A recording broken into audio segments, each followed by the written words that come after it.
Greetings and salutations, everyone. I hope everyone is still doing well. Have I got a bonus upload for you? It pretty much goes hand in hand with the bonus previous to this. Before we get into it, a couple links. As you all know, I rely on Patreon, PayPal, channel membership, and the merch to help the channel to continue to grow and go. Links to Patreon, PayPal, and channel membership is in the description below. The merch displayed directly under the video. Also, Dogman Frightening Encounters Volume 1 through 3, the audiobook versions. They were written and researched by Tom Lyons, narrated and produced by me, Jeff Nadolny. Those audiobooks are available on Audible, Amazon, and iTunes, links to which are also in the description as well. And finally, last but definitely not least, if you'd really like to help support this channel to continue to grow and go, simply subscribe. It does not cost you a cent. Click that like button, takes half a second. If you don't want to miss out on any of the informative uploads I put out daily, click that bell icon, and folks, please leave a comment. Why? Well, because all these things, they really do help this channel to continue to grow and go. And yes, folks, they definitely do matter. Now, everyone, I have taken far too much of your time. Let's jump into tonight's bonus, shall we? Today's first encounter. A bit of backstory before I start this. I live in northern British Columbia, Canada. And a couple years back, my friend invited me to come with him, his mom, and his sister to a resort by a lake about an hour and a half so out of town. It was at the end of June and the beginning of July. I put resort in quotations because it's a main log building where you check in, but it's also a restaurant as well.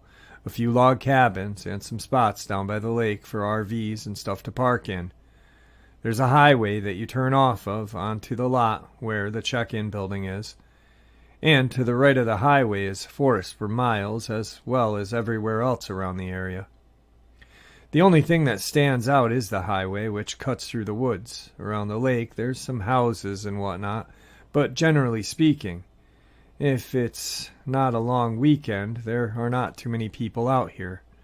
The cabins and RV area is separate, and the main building is about 5 to 8 minute walk away from the cabins up a spiral road. A little bit past the main building, there's a clearing where you can sit at a couple of tables and look like you haven't been sat in for 10 years or so. There's vines and grass that have grown all around them. And about 50 feet into the woods past those tables are two small lagoons surrounded by an old wire fence. I'll talk about why the lagoons and the table area are important later. We got there in the evening, unloaded the car, got acquainted with the log cabin, which was really nice, by the way, and then we went out to explore.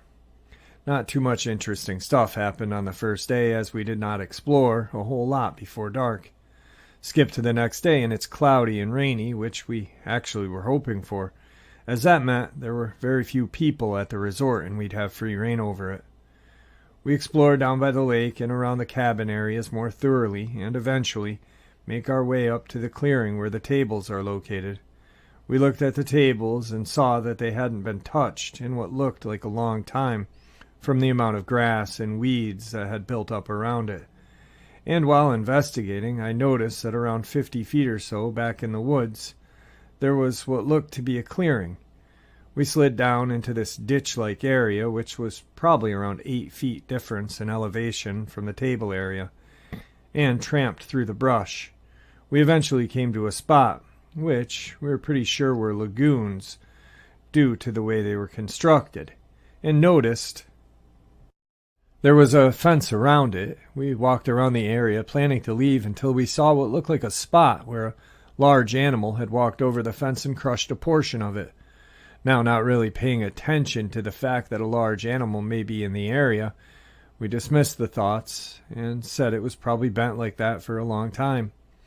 We messed around the area looking at the lagoons and eventually left, planning to come back the next day with some rocks to throw into the water, as it was getting time to eat dinner. The next day we came back to the tables, planning to go to the lagoon area once again. But before we had a chance to go down the ditch, we stopped because of a noise.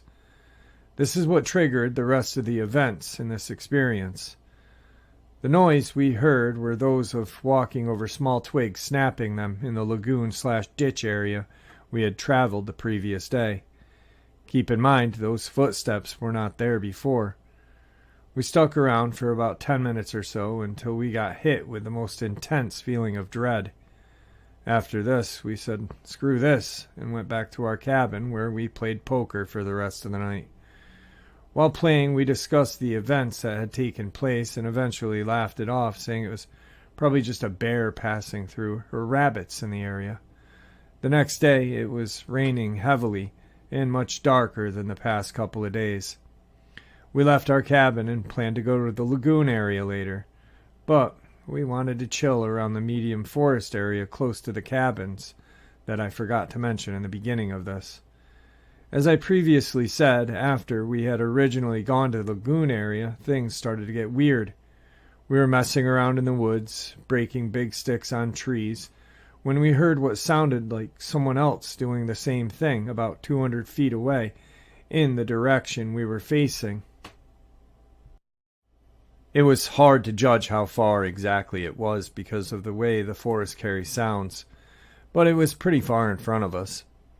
We wouldn't have cared too much about this until we took notice where it actually was. The entire area around there and beyond is all forested, and having someone in those forests along with us that far in, and in less than favorable weather, with very few people at the resort at the time, is unlikely. We decided to leave the area and come back later during the evening. Spoiler alert, that was not a good idea. So after leaving the area, we went around to the lagoon area and listened for a couple of minutes. We couldn't hear any walking, so we assumed that we were right about it being a passing forest creature. Not even 10 steps in, and I tell my friend to stop. We both stop and listen. We hear what sounds to be the steps again, but as they are coming in louder and faster, we get that same overbearing feeling of dread. We hightail it out of there, spooked, and we book it back to the cabin. Later that evening, we return to the forest clearing earlier, where we had heard the branch against the tree noise in the day. We again start smacking branches against the trees. This time not hearing anything, but as I turned to the left, something caught my eye. There was what appeared to be a person standing behind a tree, and I saw them duck behind it when they noticed that I had noticed them. Nearly crapping myself as I yelled to my friend that we needed to get out of here, so we sprinted back to the cabin. Later that night, while we were sitting in the loft area where the beds are, we were having a discussion about what had happened that day. With much less joking this time, we were trying to make sense of what happened. We started with the branch hitting the tree noise. At first, we tried to dismiss it by saying it was an echo, but remembered echoes don't come 5 seconds after hitting a tree. Only I saw the figure in the same area later, but I knew it was a person, or at least I thought it was a person. We weren't too sure about that, so we moved on to talking about the lagoon/table area. Nothing really too interesting came to the convo. We left the next day as our booking had ended. This isn't the end of the experience, however. We came back a year later around the same time, end of June, beginning of July. But we had brought another friend with us this time. We showed him around and briefed him about what happened the previous year, and he took it with a grain of salt, as any sane person would do. This eventually changed over the next 3 days. The activity this time around wasn't as much in the side of the forest where I saw the figure, and where me and my friend heard the noises, although we did hear returning knocks again. But at the lagoon table area, I'll skip to the juicy part. So after showing our friend the lagoon area, we decided to enter it after not hearing any noises. All went well, and we returned the next day. This time the footsteps were there once again, but a bit closer than before. We left the area, but returned an hour later. We were determined to see what was repelling us out of the area. But to get in, you had to be quiet. Slowly, we went down the ditch and to the lagoons without anything hearing us. and we did not see anything either. We heard something snap a little bit away, so without making too much noise, got out of there. The next and final day before we had to leave once again, we returned to the Table Lagoon area, where we were planning to go to the lagoons again. But when we were at the table area, we heard something new. It was a sort of screeching noise, but it sounded like a person almost. At first, we thought it was a person who had injured themselves and was calling for help. But I made everyone stop and just listen before doing anything. We listened, and from what I heard, it sounded like a mixture between a person yelling and an angry cat hissing and a shallow dog barking. My two friends decided that they wanted to get closer and investigate the sound, while I was opposed to this. We went anyway, but I stayed much further away as my gut was telling me that we needed to get out of there. We threw rocks near the area from where the sound was in hopes of flushing it out from its hiding spot. And when that didn't work, we got much closer. We were right at the edge of the ditch, close to the tables. When I got as close as my friends did, something happened. The thing that was making the sound had thrown another large log, or had knocked down a tree, judging by the sound, but I didn't exactly stick around to investigate. I turned tail and bolted as fast as my legs would carry me. I was probably 15 feet ahead of my friends, as my danger reflexes were faster, and it registered to me faster that I needed to get the hell out of there. We were about 100 feet away when we came to a stop. Nothing was after us, but the sounds were resumed.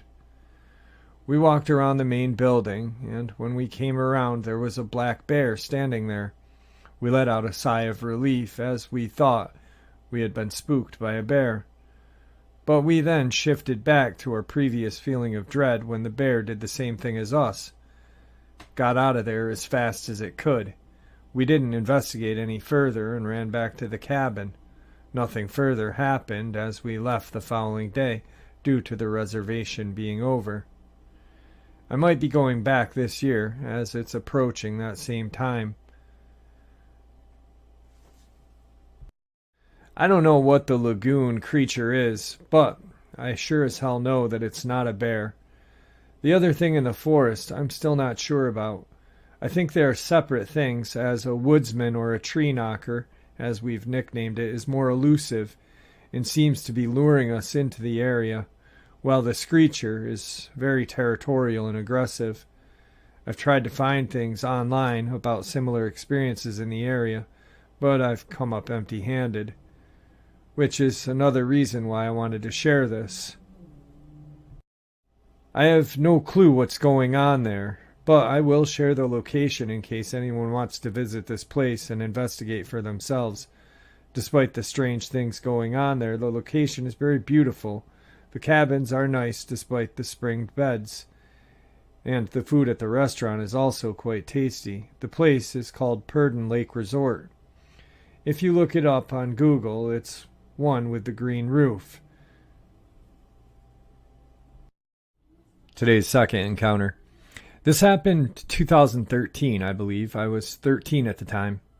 I was a middle child of 3, and I was dubbed the responsible one for most of my life.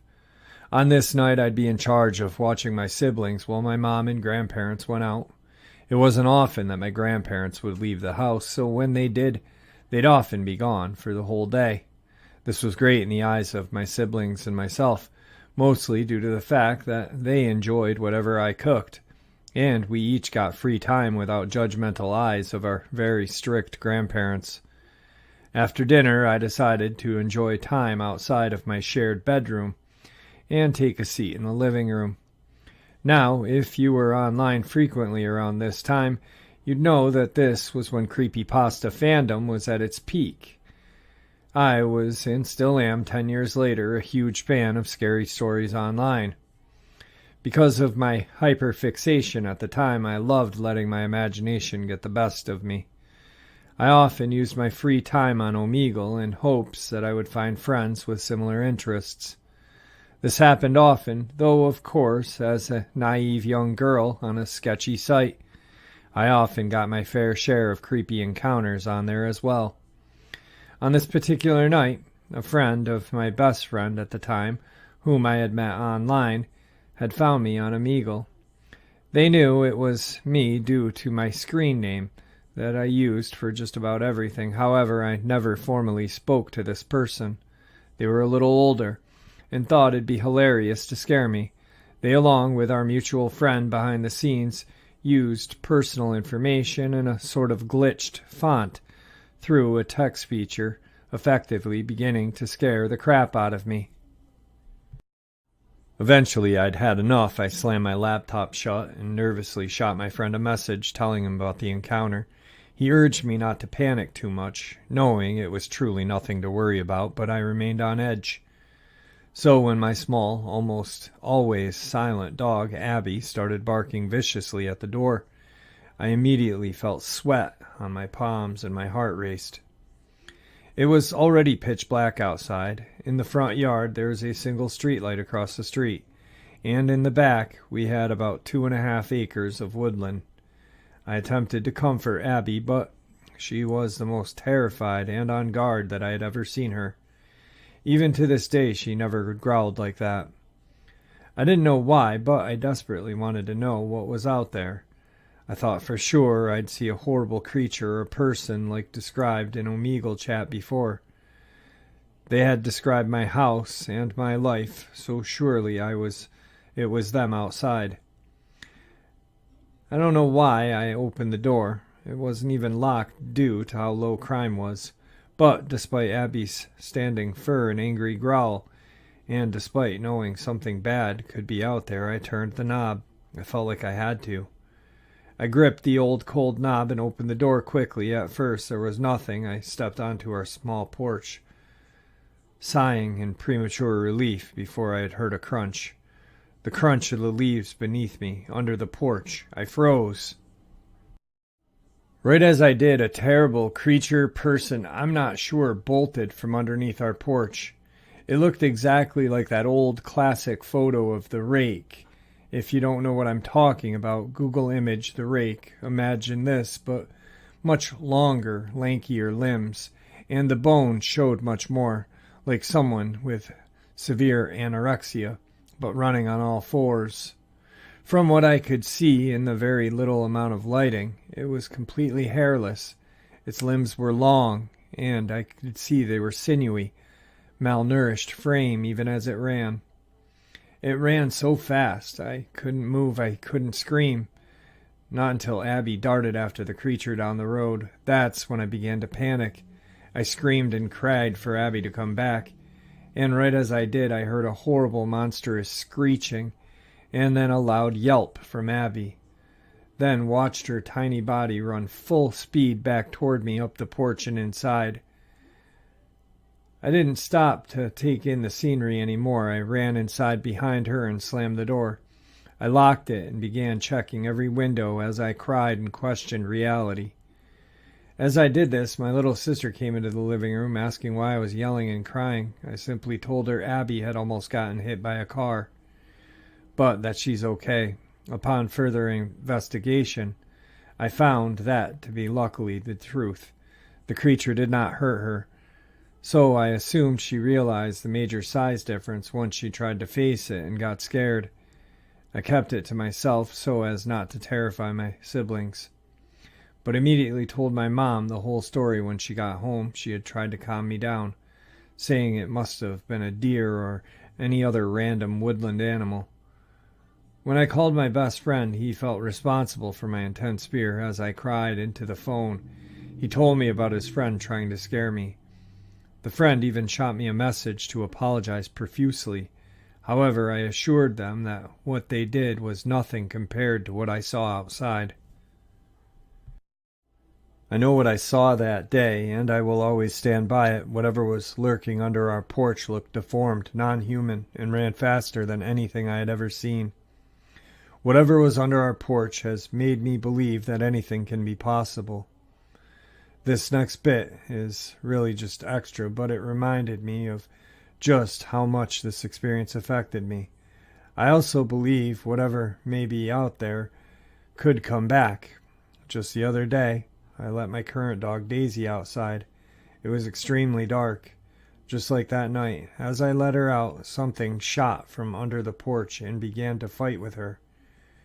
I have very bad eyesight, didn't have my glasses, and no porch light. So when my dog and the other animal just went silent, I ran to the bottom of the steps, ready to face what my mind kept telling me was that monster from my past. I called her and began sobbing and shaking. I was sure the creature came back, but Daisy wouldn't come out of the darkness, and I heard nothing. I had to get my mother-in-law and her boyfriend, who brought flashlights and an axe outside in a hurry.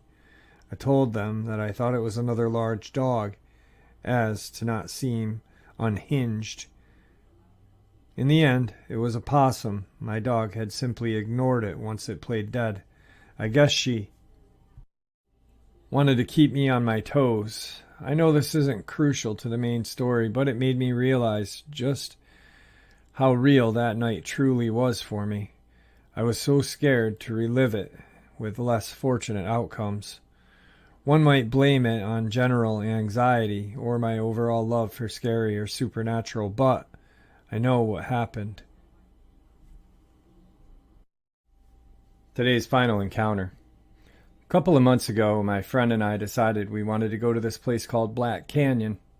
It's a nice rural spot, not too many people go there, but the main attraction is the lake and the small cliffs that you can jump off of. It's always better to go later in the day so the sun isn't beating on you the whole time, so my friend and I decided to be wise to get there around 6 p.m. It was honestly like any other day, nothing out of the ordinary. There were people hanging out in the middle of nowhere, and we were having a good time. I sent some off the cliff, but then I forgot about the natural water slide. That's about a 3 to 5 minute walk away from the lake. I asked the people to watch over my stuff, got my friend, and decided to go check it out, since I hadn't been there in a while. It took us about 5 minutes to get there, since my friend is very cautious. And looking at it now, if they hadn't been, I might have had a bad run-in with whatever the hell that was that we came into contact with. Right as we were about to go onto the slide, I heard an indescribable noise. The closest thing that I can describe it to is a demonic generator going off. It was certainly nothing I had ever heard before. In all honesty, I didn't believe what I was hearing at first, so I quickly turned to my friend and said, "Dude, did you just hear the same thing I did?" My friend turned and looked a little frightened and said, "Yeah." Neither of us could determine what it was, but that wasn't going to stop me from going down the slide. Yeah, that was a terrible decision. I started to walk down the natural water slide, leaving my friend behind, when I swear I saw a round head and a lanky arm fly behind a rock I was about to pass by. I froze at first, but I figured that my eyes were playing tricks on me. People see things that aren't real all the time, right? Anyway, I only took one step forward before I heard the same noise as before, only much more louder. The same demonic-like generator noise boomed out from behind the rock that I saw this thing dart behind. After that, I turned tail and ran as fast as I could back to my friend. I asked again, in a frightened tone, practically yelling, "Did you hear that?" My friend looked as on edge as I was, and just responded with a simple yes. After hearing my friend's answer, we ran as fast as we could back to the lake.